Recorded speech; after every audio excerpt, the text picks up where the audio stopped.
अर्हीनियस equation है हमारे पास ये, दिस इज अर्हीनियस इक्वेशन, जिसमें कौन कौन क्या क्या है. हु इज के? K is definitely what? That is a rate constant. K is acting as a rate constant. What is A? A is Arrhenius factor. You can write it as Arrhenius factor. इसको Arrhenius factor लिख सकते हो क्योंकि exponential form से पहले आ रहा है, तो प्री एक्सपोनेंशियल फैक्टर लिख सकते हो. प्री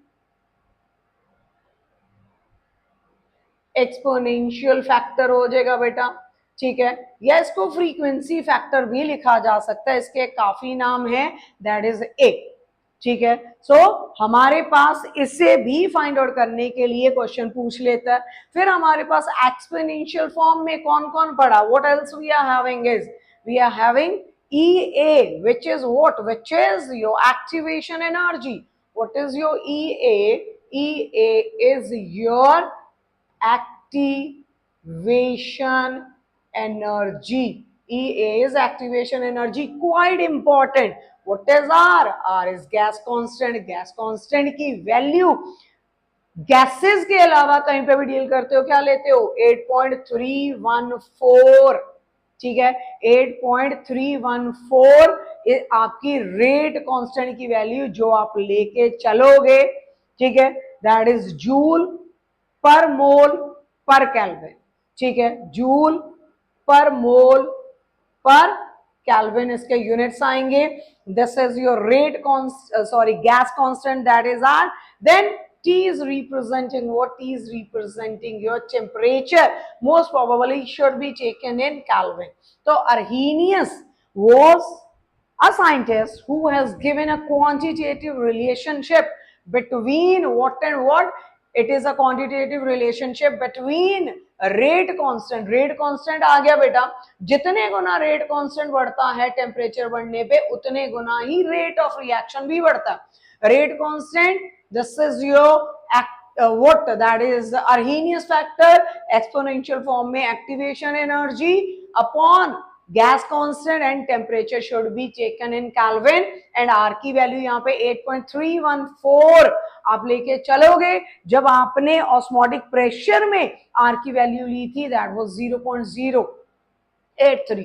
ठीक है, यहाँ पे 8.314 आप कांस्टेंट वैल्यू लेके चलोगे. अब इस फॉर्मेट में हमारे न्यूमेरिकल्स तो सॉल्व नहीं होंगे, तो क्या करेंगे? इसी इक्वेशन को सिंपल वर्जन देते हैं, taking log base value E on both the sides. ये ही इक्वेशन बेटा जी क्या बनेगी हमारे पास? इसको थोड़ा यहीं पे कॉम्पैक्ट कर लेते हैं साइड में, एंड यहीं पे करने की कोशिश.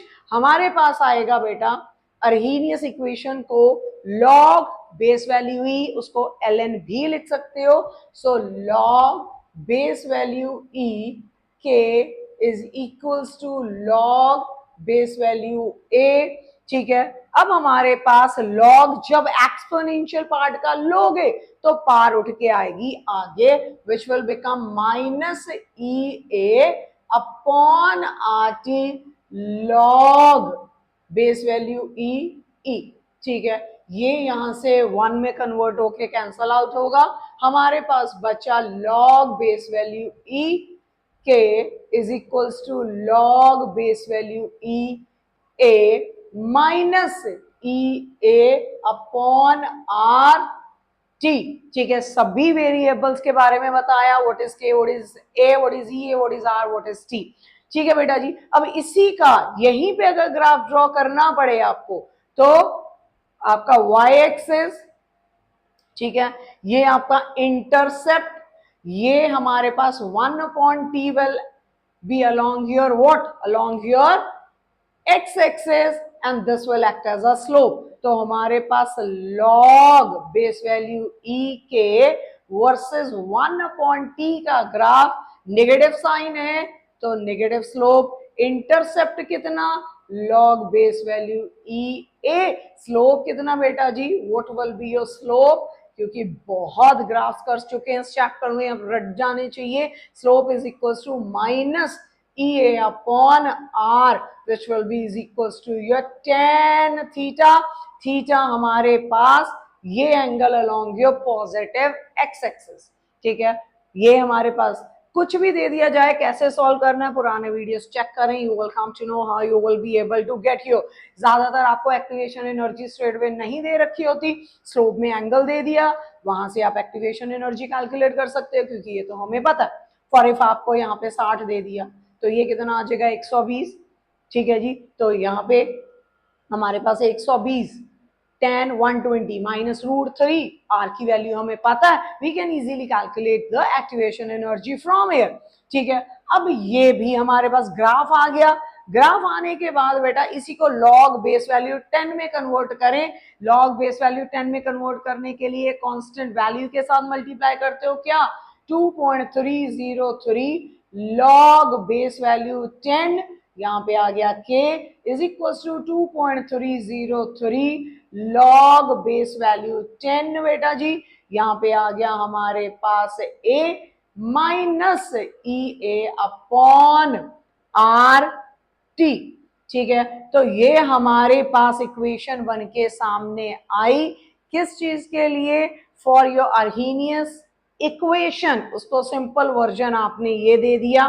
ठीक है, और सिंप्लीफाई इसको उठा के उधर भी ले सकते हो आप, it will become log k अपॉन log a। दो हमारे पास, this is the equation which you guys will be using to calculate your either activation energy.